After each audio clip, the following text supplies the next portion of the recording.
one of the biggest radio hosts in the country. I'm like, this trade was so mind-blowingly stupid for so many reasons. First of all, Chris Paul is old. We already know that. He Ancient. can't. Yeah, and he can't play defense anymore. And Marcus Smart is kind of the heart and soul. He's the Draymond for the Celtics team. He's the one that keeps them going. And then also, he has a huge impact defensively. Chris Paul can't play defense anymore. And then what's been Chris Paul's career? He overperforms when there's low expectations in OKC, and then he underperforms, disappears, or gets injured in the most important playoff moments in his career. This is every single problem with the Boston Celtics right now. Jason Tatum rolls his ankle in the first play in Game 7, and then Jaylen Brown absolutely falls apart and disappears. Why would Chris Paul solve any of those issues? And his argument was, oh, he's a good passer. Oh, there's better passers that aren't $30 million, by the way. Yeah. You can also wait until he gets cut in 2 weeks and sign him if you want to. Whether he's a good fit for the Celtics, I personally don't think so. I think he's a better fit for the Sixers personally. Yeah. But, like, why would you trade one of the best wing defenders in the entire NBA? You have a defensive player of the year, someone who's still relatively young, was a better contract than what Chris Paul has. This is lunacy from Colin Cowherd. And then he also makes another crazy Celtics trade and says, let's trade Jaylen Brown for Jordan Poole. And Wiggins. Okay, that one maybe makes more sense. But he threw in Brogdon too. Yeah, I threw in Michael Brogdon, so it's like that trade, not as crazy as the Chris Paul trade. Chris Paul trade was lunacy. Yeah. Straight up lunacy. But even that trade, I'm like, I think if you're trading Jaylen Brown, you should be getting another superstar. Just me. I don't know. Yeah, and I don't think Jordan Poole is the solution for anyone.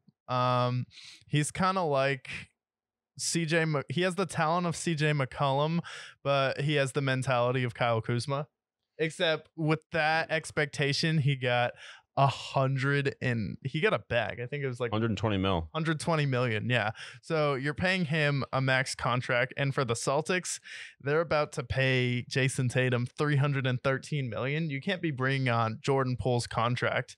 And even if the Warriors say they did bring on Jaylen Brown, is he really going to get you over the top in the West? No. What's the Warriors' current problem right now? Turning the ball over when Steph Curry doesn't have the ball. And it's been kind of the thorn in their heel. Well, what does Jaylen Brown bring to the table? Turnovers.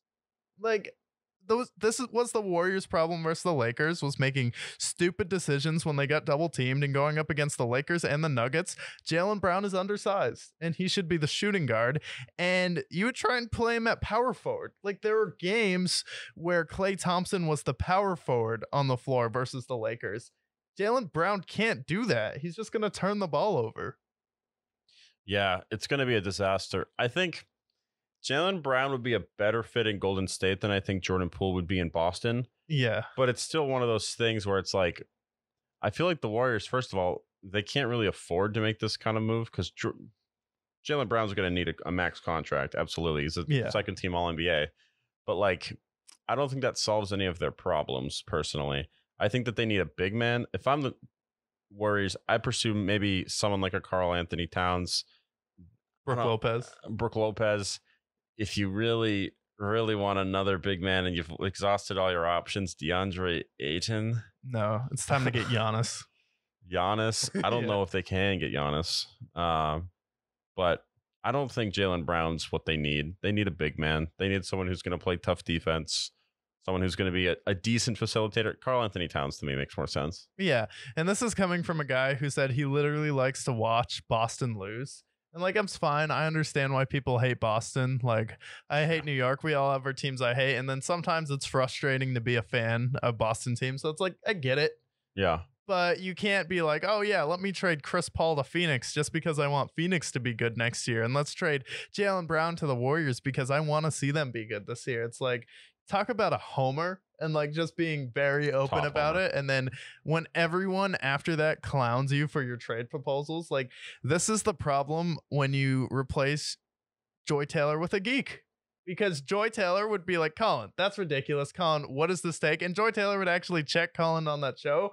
Jason McIntyre's a geek. Like, he has the same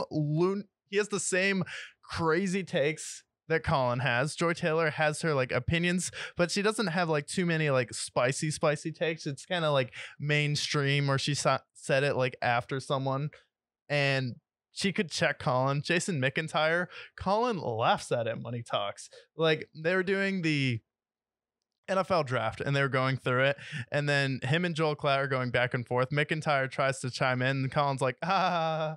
And then Joel Klatt's like, no, I want to hear what he has to say. And then Joel Klatt literally has to give him the floor because Colin just laughed at him. He doesn't take him, like, he just rolls over his co-host when he would be challenged before by Christine Leahy.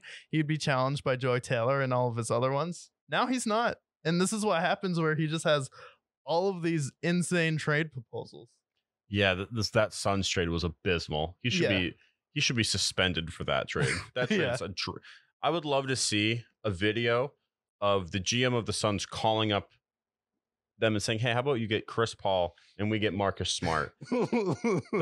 How quickly Brad Stevens would hang up that phone call, I don't even think it would be a second. I don't even think it would just instantly gone. No, I don't think he'd hang up the phone call. I think he'd be like, yeah, let me get my attorney on the line. It's like, all right, we're now gonna have a restraining order on the Suns from ever proposing a trade again. The Suns, like, if you ask for Marcus Smart back for Chris Paul, you're out of your mind. Yeah, it's lunatic, especially because Chris Paul is going to be made available in like 2 weeks when they cut him. Most likely cut him.